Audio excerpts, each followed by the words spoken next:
আপনারা জানেন যে 27 অক্টোবর রাজ্যে মোট ভোটার সংখ্যা ছিল 7,66,37,529 জন।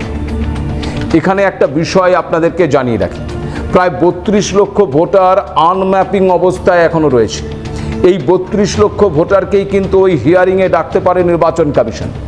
এছাড়াও আপনাদের আগেই একটি এপিসোডে জানিয়েছিলাম যে নির্বাচন কমিশন সব কিছু খতিয়ে দেখে গোটা রাজ্যে 85 লক্ষ ভোটারের বাবার নামে গলত পেয়েছে।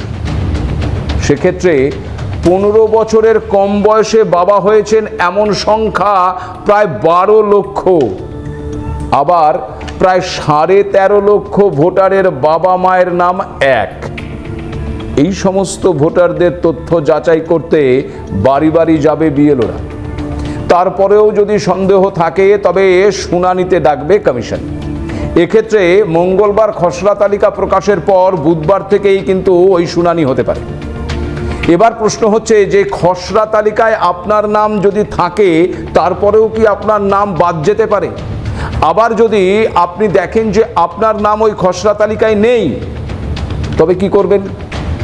আপনাদের আগেও জানিয়েছি, আবারও জানাচ্ছি যে খসড়া তালিকায় আপনার নাম না থাকলে সব শেষ হয়ে গেল এমনটা ভাবার কিন্তু কোনো কারণ নেই। আবার খসড়া তালিকায় নাম থাকার পরেও কিন্তু চূড়ান্ত তালিকা থেকে আপনার নাম বাদ হতে পারে। কি ঘাবড়ে যাচ্ছেন? এক এক করে বলছি। প্রথমে আসছি, মঙ্গলবার খসড়া তালিকায় আপনার নাম থাকলেও কি পরে আপনার নাম বাদ পড়তে পারে? এই প্রশ্নের উত্তরে যদি আসি তাহলে উত্তর হচ্ছে হ্যাঁ, বাদ পড়তে পারে। কারণ আপনাদের জানিয়ে রাখি, কমিশনের কাছে কিন্তু এখন মাথা ব্যথার কারণ হয়ে দাঁড়িয়েছে ওই বিপুল সংখ্যক প্রয়োজনী ভোটার। কারণ দেখা যাচ্ছে একজন ব্যক্তির 6 জন প্রয়োজনী রয়েছে। কেউ বলতে পারেন হতেই পারে, কিন্তু সেই সংখ্যাটা যদি 20 লক্ষের ওপরে হয়, এবার অবাক হচ্ছেন তো? নির্বাচন কমিশনও অবাক, কারণ 24,21,133 জনের ক্ষেত্রে প্রয়োজনী বা ছেলেমেয়ের সংখ্যা 6। আবার ঠাকুরদার থেকে নাতি বা নাতনির বয়সের পার্থক্য 40-এরও কম এমন সংখ্যা আবার 3,29,152।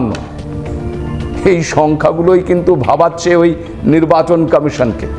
আর এক্ষেত্রে আপনার নাম ওই খসড়া তালিকায় থাকলেও আপনাকে ডাকা হতে পারে হিয়ারিংয়ে। শুনানির সময় আপনি যে তথ্য দিয়েছেন তার প্রেক্ষিতে সঠিক প্রমাণ আপনাকে দেখাতে হবে। এই প্রসঙ্গে একটি জলজ্যান্ত উদাহরণ আপনাদেরকে জানাই। আমি জানি যে আপনারা ছোটবেলায় অনেকেই ওই বাবা পুত্রের বয়সের অঙ্কটা করেছেন।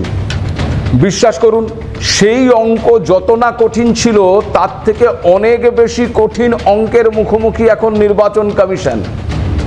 তার কারণ কি জানেন? তার কারণ এখানে বাবা আছে আর আছে তার 2 ছেলে। জানেন কি তাদের বয়স কত? মঙ্গলকোটের শীতল গ্রামের বাসিন্দা সরোজ মাঝি, তার বয়স 63 বছর। বেশ। আর তার বড় ছেলে লক্ষ্মী মাঝি, তার বয়স 59 বছর।